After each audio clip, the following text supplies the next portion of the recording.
kita ketemu lagi di Talk is Fun. Apa kabar Anda semua? Kalau saya menyebutkan ada satu kalimat, habis gelap terbitlah terang. Ya, cukup relevan dengan semangat dan juga perjuangan Kartini, momen yang kita peringati setiap bulan April. Semangat dan juga perjuangan dari Raden Ajeng Kartini masih relevan terus sampai dengan hari ini. Dan tamu-tamu saya di Talk is Fun kali ini adalah mereka yang cukup bisa dibilang dan kita katakan sebagai sosok Kartini masa kini yang punya aksi nyata, kemudian punya kontribusi karya-karya yang bisa menggambarkan semangat dari perjuangan Kartini. Nah, yang pertama adalah seorang artis tapi juga banyak terlibat di isu sosial, kepeduliannya terhadap lingkungan dan juga pendidikan. Siapa dia? Kita intip profilnya.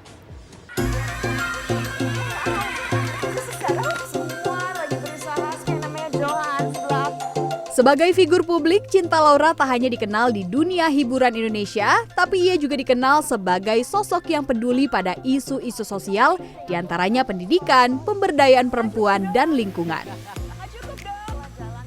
Terkait isu pendidikan, Cinta Laura bersama Yayasan Keluarga Sukarseno Peduli membangun sekolah bagi anak-anak prasejahtera di kawasan kaki Gunung Salak, Kabupaten Bogor.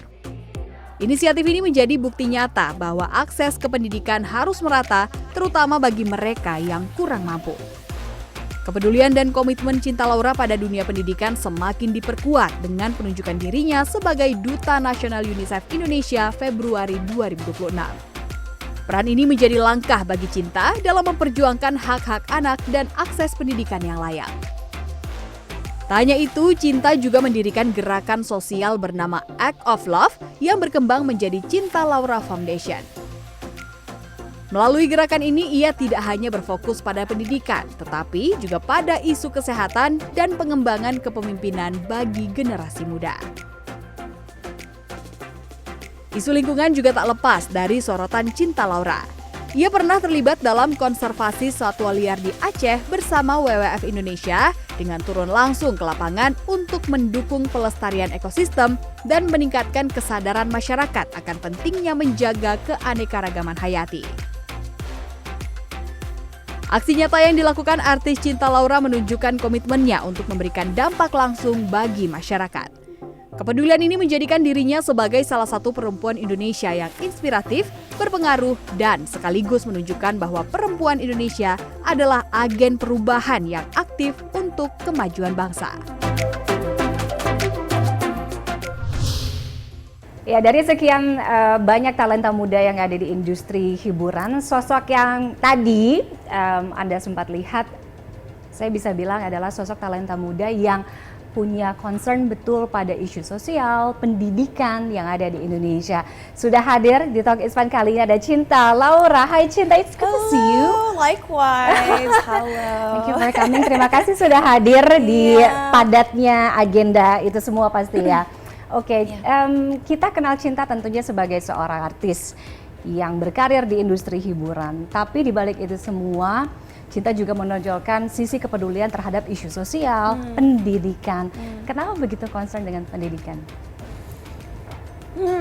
Kalau ditanya kenapa begitu concern dengan pendidikan, mungkin kita harus lihat akarnya ya. Kayaknya seseorang yang mungkin bisa memiliki rasa empati dan kasih sayang tinggi tentu dimulai di rumah atau melalui bimbingan orang tua. And I'm very lucky karena aku dibesarkan oleh seorang ibu yang memiliki kepedulian sosial yang sangat tinggi. Dalam arti dari aku kecil, aku secara langsung ngelihat mama aku perjuangannya menggalang dana agar bisa merenovasi sekolah-sekolah atau membantu orang-orang yang kurang mampu. So without her having to tell me anything, udah secara visual aku melihat mama aku melakukannya. So her actions spoke louder than words gitu. Tapi seiring berjalannya waktu, semakin aku dewasa, aku menyadari bahwa dengan pendidikan juga datanglah kebebasan untuk berpikir. Saat kita memiliki kebebasan untuk berpikir, kita juga bisa atau akan menjadi lebih kritis menanggapi segala sesuatu dalam hidup kita. Dan saat kita bisa membedakan kebohongan dari fakta, kita juga akan lebih berdaya. kita akan lebih mampu mengambil keputusan-keputusan yang tepat dalam hidup kita dan mudah-mudahan mendapatkan kesempatan yang bisa merubah kondisi ekonomi kita, kondisi sosial kita dan lain sebagainya. I'm very aware of my privilege dan aku tahu aku tumbuh besar dalam lingkungan yang sangat kondusif untuk bisa menjadi perempuan yang merasa tidak terlimitasi karena gendernya, menjadi seorang perempuan yang tidak takut untuk bersuara, menjadi seorang perempuan yang nggak takut untuk melawan arus. But the reality is, itu bukanlah kenyataan bagi mayoritas perempuan Indonesia atau orang Indonesia pada umumnya. So, akhirnya setelah aku semakin tumbuh besar, semakin aku menyadari pendidikanlah salah satu kunci terbesar agar Indonesia benar-benar bisa menjadi negara yang sejahtera, maju, dan mencapai segala tujuan yang dimiliki dalam 10, 20, 30, 50, sampai 100 tahun ke depan, di masa depan pokoknya. Dan tentu aku hanya satu orang, aku sangat menyadari bahwa mungkin pertolongan aku terbatas, aku tidak mungkin, gak ada tidak mungkin, tapi mungkin aku tidak mampu membantu satu negara. Tapi minimal dengan karir yang aku miliki, dengan segala kelebihan yang sudah diberikan kepada aku berusaha berkontribusi dengan berbagai cara yang aku bisa. Ya tentunya sebagai seorang public figure atau seorang yang kerja di depan layar, the easiest way to do that tentunya adalah menggunakan platform yang aku miliki untuk menyuarakan isu-isu yang aku anggap harus diketahui masyarakat dan memberikan mereka POV agar mereka akhirnya bisa membuat konklusi sendiri terhadap jika suatu isu itu penting atau enggak buat mereka. Jadi satu adalah menyuarakan isu-isu penting melalui platform yang aku miliki. Tapi kedua, memang dari kecil mama aku dan keluarganya memiliki sebuah yayasan yang namanya Sukarseno Peduli. Jadi dari tahun 2006 yayasan ini sudah merenovasi 10 SD dan membangun 1 SMP di kaki Gunung Salak di daerah Bogor. Dan kalau kita flashback sedikit ke 2006, pada waktu itu daerah kaki Gunung Salak ini bisa dibilang maaf sekali menjadi sebuah hub untuk ekstremisme. Di mana tidak hanya orang-orang diajarkan ajaran sesat, tapi banyak anak-anak juga ditanya, mau jadi apa kalau udah besar? They couldn't respond. Tidak ada jawaban karena memang mereka tidak diberikan nilai-nilai atau diberikan inspirasi agar mereka menyadari kemungkinan dan kesempatan di luar sana itu sangat luas. Banyak juga anak-anak terutama perempuan setelah lulus SD akhirnya dipaksa menikah. Dan tentunya kita tahu perkawinan anak adalah suatu hal yang ilegal, but that was happening. Dan untuk kaum laki-laki ya mungkin karena keterbatasan finansial akhirnya mereka nggak mampu untuk ke SMP atau SMA di desa sebelah karena tidak punya uang transportasi dan lain sebagainya. So setelah ada Yayasan Sukarseno Peduli dibangun juga saluran listrik, jalanannya diperbaiki, infrastrukturnya meningkat, akhirnya kita bisa membangun SMP. Sekarang anak-anak SD di daerah setempat bisa melanjutkan ke tahap SMP yang sangat promising, juga diberikan beasiswa untuk melanjutkan ke SMA. Bahkan salah satu anak didikan yayasan keluargaku pernah S2 di Jerman, S1-nya di UI. So you know, it really proves to you jika anak Indonesia diberi kesempatan, apapun latar belakang mereka, sebenarnya tidak seharusnya menjadi penghambat mereka menjadi seseorang. Iya. Gitu. Karena kesetaraan kan. Exactly. Okay, so your mom is the real Kartini in your life lah ya. I suppose, yeah. And my idol Angelina Jolie.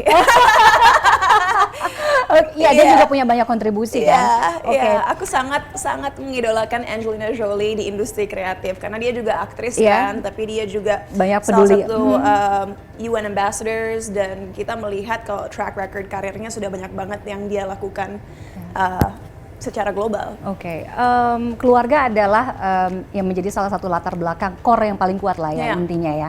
Tapi kalau kita berbicara mengenai background pendidikan, apakah dengan latar belakang pendidikan yang Cinta sudah jalani selama ini itu juga menjadi salah satu faktor atau indikator membentuk perspektif atau point of view terhadap pentingnya pendidikan bagi perempuan di Indonesia? Di dunia ilmiah atau sains kan mereka selalu bilang nature versus nurture ya. Aku merasa mungkin memang sudah ada predisposition di mana karena faktor DNA dari orang tua aku diberikan bibit yang baik agar bisa menyerap apa yang diberikan kepada aku. Tapi tentunya pendidikan yang aku dapatkan juga sangat holistik dan sangat tepat sehingga membekali aku dengan kemampuan untuk bisa melihat segala sesuatu dari berbagai perspektif dan meminimalisir penghakiman terhadap suatu POV yang berbeda. And I think that's important, right? Dengan bertambahnya wawasan, dengan banyaknya kita bertemu berbagai orang dengan latar belakang yang berbeda-beda, we shouldn't judge karena at the end of the day we don't know who's really right. Yeah. Kita hanya bisa menyerap informasi itu dan ya itu, seperti aku bilang, membuat konklusi sendiri apa yang sebenarnya paling tepat. Tapi kalau kita ngomongin pendidikan untuk perempuan, how that affects them, tentunya aku sangat setuju dan merasa agar perempuan bisa memilih arah hidup mereka sendiri, pendidikan menjadi salah satu faktor yang sangat unggul dan juga faktor ekonomi juga ya. Saat kita berdaya secara pemikiran dan berdaya secara finansial, begitu juga kita tidak bisa dikontrol oleh orang lain atau faktor-faktor eksternal. Tapi tentunya balik lagi ke akarnya atau ke core-nya, kita harus mulai dengan pendidikan. Karena dengan kebebasan untuk berpikir, dengan wawasan, itu membekali kita dengan rasa percaya diri yang tinggi. Saat kita percaya dengan diri kita sendiri dan potensi yang kita miliki, begitu juga kita akan lebih mampu mengambil resiko untuk memberanikan diri, mencoba hal-hal baru, menuju kesuksesan dan mengaktualisasi diri. Oke, tapi faktanya yang kita lihat mungkin sekarang di lapangan, ketidakmerataan, kemudian juga mungkin ketidaksetaraan terhadap pendidikan perempuan yang ada di Indonesia itu masih terjadi, ya kan? What's the biggest challenge sebenarnya yang menurut Cinta lihat? Sebagai manusia, kadang-kadang kita memiliki kekurangan ingin menyalahkan seseorang atau pihak tertentu. Unfortunately, kalau kita mau pinpoint satu hal, alasan kenapa perempuan dilimitasi, susah untuk aku memberikan satu faktor. Karena orang-orang dewasa yang sekarang hidup di negara ini atau di dunia ini, mereka juga byproduct atau hasil dari didikan generasi sebelumnya. I think dengan premise itu, kita bisa bilang ya salah satu faktor yang menghambat perempuan adalah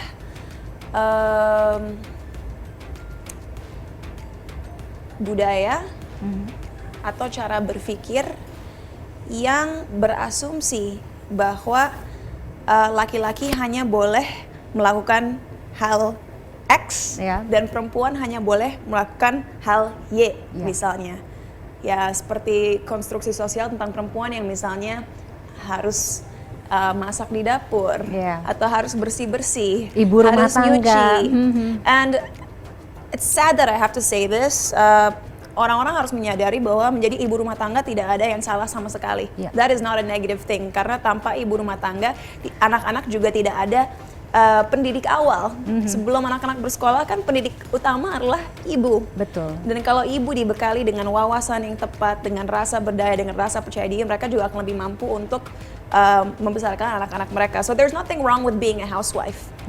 Yang salah atau yang menyesatkan adalah saat perempuan merasa hanya itu yang bisa mereka lakukan. Yang menyesatkan juga saat laki-laki berekspektasi bahwa perempuan hanya boleh di rumah, hanya boleh di dapur. Jadi ada pembatasan gitu. Dari isu sosial terkait dengan pendidikan, kepedulian terhadap perempuan dan juga anak, beberapa waktu lalu Cinta ditunjuk sebagai Duta Nasional UNICEF, kalau tidak salah pada bulan Februari ya. Yes, that's correct. Oke. Apa komitmen atau mungkin juga kontribusi Cinta sebagai Duta Nasional UNICEF terkait dengan perlindungan perempuan, anak, pemerataan pendidikan? Oke, jadi kalau kita pertama lihat UNICEF sebagai institusi, UNICEF kan bisa dibilang bergerak sebagai consultant bagi pemerintah dengan kemampuan mereka untuk melakukan riset di lapangan dan juga memberikan recommendations, program-program apa, undang-undang apa yang bisa diimplementasikan oleh pemerintah agar memaksimalkan perkembangan anak-anak di Indonesia gitu. Tentunya aku nggak bergerak di pemerintah, tapi aku rasa sebagai duta UNICEF aku bisa mendorong dan juga memperkuat misi mereka untuk melaksanakan dan mensosialisasikan berbagai program-program yang ada. Baru aja November lalu aku ke ASMAT di daerah Papua Selatan, dan di situ kita mengunjungi berbagai SD, PAUD, dan juga fasilitas kesehatan. Memang menyedihkan bahwa zaman sekarang apa-apa harus viral agar orang peduli. Tapi memang mungkin aku dan UNICEF saling melengkapi karena mereka punya tools dan informasinya untuk bisa memberikan berbagai proposal ke pemerintah dan stakeholders tertentu, dan aku memiliki platform dan juga kemampuan untuk menyuarakan isu-isu yang sekarang ada dan membuat masyarakat sadar bahwa kita harus melakukan sesuatu tentang ini, karena kalau tanpa informasi nggak ada kesadaran, dan tanpa kesadaran tidak akan ada aksi, karena kalau kita tidak peduli ngapain kita melakukan apapun. So I guess I'm the educator, begitu. Oke, dan kalau tidak dimulai, tidak akan ada perubahan, ya kan? Exactly. Oke, menarik juga kepedulian cinta terhadap isu-isu sosial. Salah satunya ada gerakan disebut Act of Love, ya. Yes. Sebentar lagi akan menjadi Cinta Laura Foundation. Correct. Jadi selama ini kan mungkin cukup banyak orang yang aware bahwa aku dan keluarga aku melakukan banyak kegiatan sosial. Tapi selama ini aku selalu bergerak di bawah payung orang lain, mau itu keluarga atau institusi lain. Jadi akhirnya 3 tahun yang lalu aku mengambil keputusan untuk membuat sebuah gerakan yang namanya Act of Love, because my name is Cinta. Jadi Jadi itu asalnya. Act of Love sepertinya tepat ya. Iya. Dan juga kenapa namanya Act of Love? Karena sadar nggak sih bahwa banyak sekali konflik yang terjadi di dunia maupun di Indonesia itu berdasarkan rasa benci, rasa tidak tahu, rasa intimidasi, dan karena kita saling membenci, akhirnya kita saling menyudutkan, saling menjatuhkan. Ini terjadi antar orang-orang dengan ras yang berbeda, agama yang berbeda, budaya yang berbeda. Jadi satu-satunya hal yang bisa melawan itu semua adalah rasa cinta, menurut aku, rasa kasih sayang. Mungkin kedengeran cheesy, but I think the premise is quite spot on gitu. So aku membuat gerakan Act of Love yang tadinya memang hanya sebuah gerakan dengan aktivitas weekly atau bi-weekly yang fokus kepada pendidikan, kesehatan, dan juga workshop kepemimpinan. Tapi seiring berjalannya waktu, dengan kepercayaan dari masyarakat, dengan dorongan dari berbagai pihak, aku berpikir I need to make this a foundation. Akhirnya bulan ini kita officially menjadi Cinta Laura Foundation, di mana salah satu proyek pertama aku gara-gara kasus LPDP kemarin yang agak viral. Aku berasa daripada kita hanya komplain dan marah-marah, aku menuduh bersama Cinta Laura Foundation memiliki inisiatif untuk membantu beberapa anak-anak yang harus putus kuliah untuk bisa melanjutkan studi mereka kembali melalui beasiswa yang kita akan provide melalui Cinta Laura Foundation, dan ini sekarang udah berjalan. Selain itu isu pendidikan anak-anak, kemudian juga perempuan, kita tahu bahwa Cinta ini kan juga concern pada isu lingkungan. Yes. Ya kan, makanya salah satunya ketika kemarin juga ikut terjun gitu ya, turun ke konservasi satwa liar di Aceh bersama WWF, ya kan, WWF correct. Indonesia. Mungkin bisa dielaborasi, bisa diceritakan kepada kita semua gitu, highlight dari kegiatan ini. Apa yang Cinta bayangkan sih dengan komunitas bersama WWF ini? Jadi Act of Love kemarin atau sekarang Cinta Laura Foundation sedang berkolaborasi dengan WWF Indonesia untuk membantu merehabilitasi beberapa desa di Aceh yang terdampak oleh banjir November lalu. Dan saat aku ke Aceh bulan Februari, persis sebelum bulan puasa, itu aku mengunjungi beberapa temporary living spaces orang-orang yang terdampak, tenda-tenda mereka, sekolahan mereka, dan juga bertemu secara langsung dengan satwa liar yaitu gajah, karena gajah Sumatera kan juga sekarang klasifikasinya endangered ya. Jadi kenapa aku situ? Satu, memang core aku kan dari dulu pendidikan dan anak-anak dan perempuan ya. Tapi kenapa kita juga secara langsung bertemu dengan gajah Sumatera? Karena yang ingin aku sosialisasikan adalah di dunia ini kita nggak bisa hidup tanpa satu sama lain. Ya. Kalau alam tidak sejahtera, manusia tidak akan sejahtera. Kalau kita tidak menjaga endangered species ini, makhluk hidup ini, manusia pun akan merasakan dampaknya. Jadi dunia ini bukan milik manusia saja, Betul. tapi milik semua makhluk hidup. Iya. Sesimpel itu. Di Hari Kartini ini, apa pesan yang ingin disampaikan kepada para perempuan Indonesia di luar sana? Kita sebut sebagai Kartini masa kini, Oke. ya, karena saya yakin juga semua perempuan adalah Kartini masa kini, Kartini bagi dirinya sendiri, membayangkan bagaimana nantinya pemerataan kemudian pemberdayaan perempuan di 50 tahun ke depan, 100 tahun ke depan. Pesan aku buat para Kartini masa kini adalah sadarilah bahwa menjadi seorang perempuan bukanlah sebuah keterbatasan.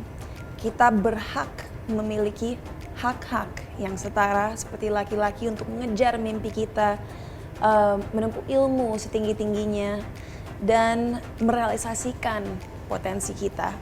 Hidup ini memang sulit, akan banyak jatuh bangun, bahkan akan ada banyak kegagalan. Tapi sadarilah bahwa kegagalan itulah yang akan membuat kalian lebih bijaksana dan lebih mampu beradaptasi agar bisa melalui segala rintangan yang ada di hadapan kalian. So don't be scared of failure. Self-doubt is normal, tapi yakinlah bahwa kalian mampu menghadapi apapun itu yang ada di hadapan kalian.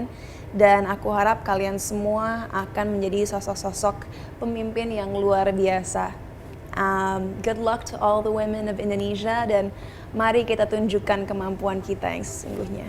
And good luck also for Cinta Laura Foundation. Thank you so ya kan? much. We'll see more agents of love. I hope so, amen.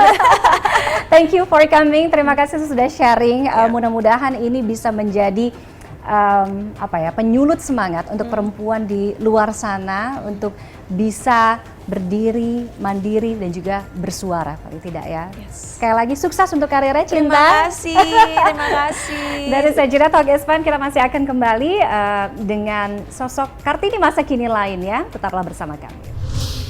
Suka aku sayangkan ya di sosial media, tantangan terberatnya itu adalah justru yang seharusnya mendapatkan support dari perempuan adalah sesama perempuan. Justru mereka adalah yang bringing other women down.